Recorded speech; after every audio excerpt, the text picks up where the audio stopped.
So, one of the most iconic aspects of modern Pixel phones is the camera bar. Here it is on my Pixel 10 Pro. It's something distinctive, something that sets the Pixel line apart from the rest of the smartphone world. Well, this phone has that camera bar. The only problem is that this isn't a Pixel. This is a Chinese knockoff called the PX9. Yes, I know, even the name is a knockoff.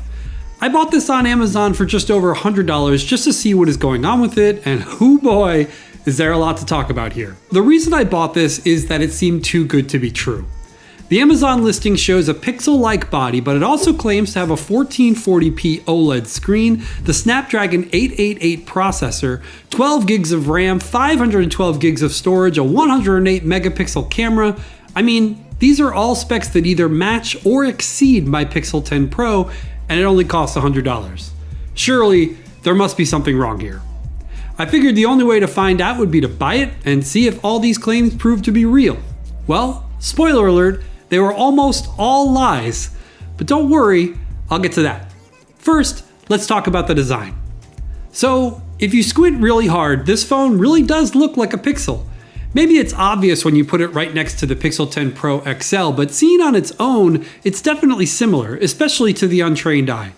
But as soon as you hold it or even just look at it more closely, you see that this is a hack job of the highest degree.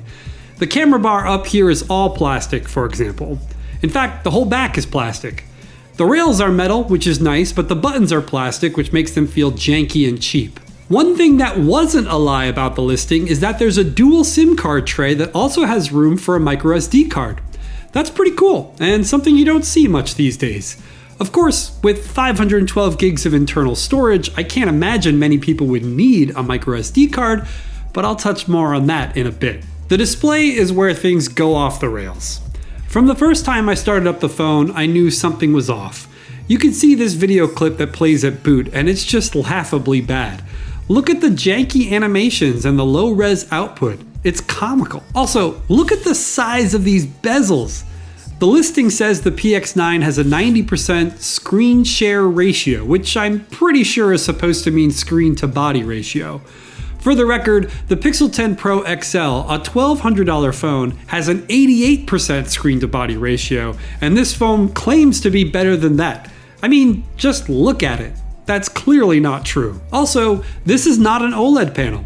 It's tricky to tell on camera, but when you have a black image on an OLED panel, the pixels are shut off, emitting no light. With LCDs, there is a backlight constantly shining behind the screen. The pixels act like tiny shutters trying to block that light to create black, but they can't block it perfectly, so some light still bleeds through. So yeah, you can see this phone is still emitting light with a black image, so it's not OLED. It also does not have 120Hz refresh rate or a 1440p resolution. All we need to do to check that is to open up the device info hardware app and see that we have a 720p display at 60Hz. Notice here that the sole mode for the display is labeled 1440 by 3040, which means the company has edited the software in the phone attempting to spoof you so you think it has a high quality panel. But yeah, this is 720p. I did some research and I couldn't even find a smartphone launched in the past year by a major brand with a 720p display. So this is ancient stuff. Okay, so that means everything in this image is false except for the fact that it has a 16:9 aspect ratio. What other lies can we find? Let's move to the processor, which the company claims is a Snapdragon 888.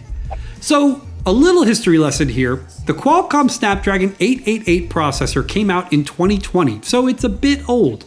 Still, at the time, it was the company's flagship mobile silicon, powering some of the best Android phones you could get back then, including the Galaxy S21 series, the OnePlus 9 Pro, and many more. So this processor should be really good despite its age.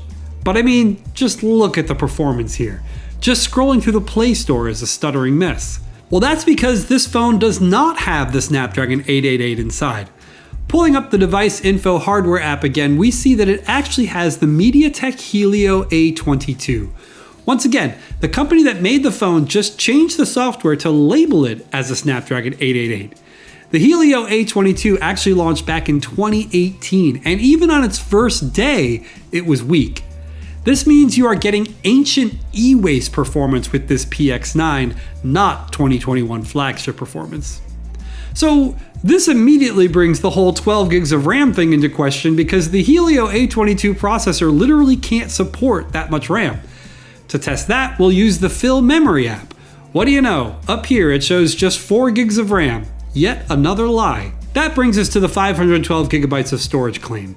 This one is particularly devious.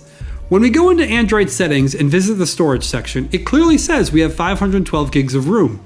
Many people would see that and feel comfortable about loading all sorts of stuff onto the phone. Unfortunately, they would be in for a world of hurt. Firing up the Termux app, we can see that this phone only has 64 gigs of internal storage. I know it says 51 gigs here, but that's because the computer is reading it in base 2 gigabytes instead of marketed gigabytes, and the phone's operating system is eating up the rest.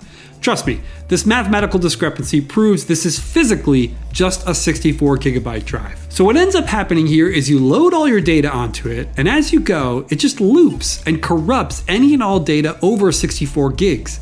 That means if you took a bunch of photos of a vacation or a special moment in your life, they would eventually be corrupted and you'd lose them forever, unless you back them up somewhere else. That's just awful, and it's really astonishing that any company would lie so brazenly like this. Also, quick side note, my $1,000 Pixel 10 Pro has just 128 gigs of storage space on it, or roughly twice as much as this $100 abomination. So Google, maybe it's time to start offering phones with 256 gigs at the base. Just a suggestion. Anyway, I was just talking about taking photos, and I know you're going to be surprised here, but there isn't a 108 megapixel shooter on this phone. Instead, there's an absolutely garbage 12.6 megapixel camera on the back and an even worse 8 megapixel shooter on the front. You might be thinking, wait a minute, what about those 2 other lenses on the back? Those aren't real. They're just dummy fillers. But just for the fun of it, here are some shots I captured with the PX9. This is, without a doubt, the worst smartphone camera I've used in the past 10 years. I think my T-Mobile Sidekick from 20 years ago was actually better than this. And then just look at the camera app. No modes, no filters, no features at all. Just a button to snap a photo or stop a video recording. It's just wild. So we've proven that 90% of the listing for this phone is a lie. But we have one more thing to look at, which is the battery. This one is very interesting. The listing says it has 5,000 milliamp hours of juice, which is a lot, but not unheard of. Lots of budget phones have that much. But the phone itself says it has 8,000 milliamp hours, which would be crazy. However, this is most likely another bit of software manipulation by the company that made the phone. To find out what's really happening, I used AccuBattery to test how much is really in there. And after a few cycles of completely discharging the phone and then charging it all the way back up again, I found that this battery actually has about 4,100 milliamp hours in it. So this is actually not far off from the 5,000 claim in the Amazon listing. It's not even close to the 8,000 the phone itself says, but at this point, I'm impressed there isn't a 1,000 milliamp hour battery inside. So yeah, this Pixel knockoff phone is just a total lie. In this promotional image for the phone that appears on the Amazon listing, all these aspects are lies. How can companies get away with this? It's not like this is the only knockoff phone this company sells. There are a whole smattering of knockoffs in here. Additionally, there are other brands that do the same thing, and they seem to be doing just fine on Amazon. I can't believe Amazon lets them all get away with this. But let this be a lesson to anyone watching this. Just because you found a sweet deal on a smartphone on Amazon doesn't mean you're going to get what you expect to get. The old adage comes to mind, if it seems too good to be true, it probably is. So, stay safe out there, everyone. Meanwhile, I'm going to do with this phone what I should have done when I first got it. Anyway, thanks so much for watching. If you enjoyed this video, please give me a like and a subscribe, as that would seriously make my day. If you want to hear me talk about a Pixel that's actually good and actually worth the money, check out this one here, where I check in on the Pixel 10 Pro 6 months after its launch. I'll see you all down in the comments.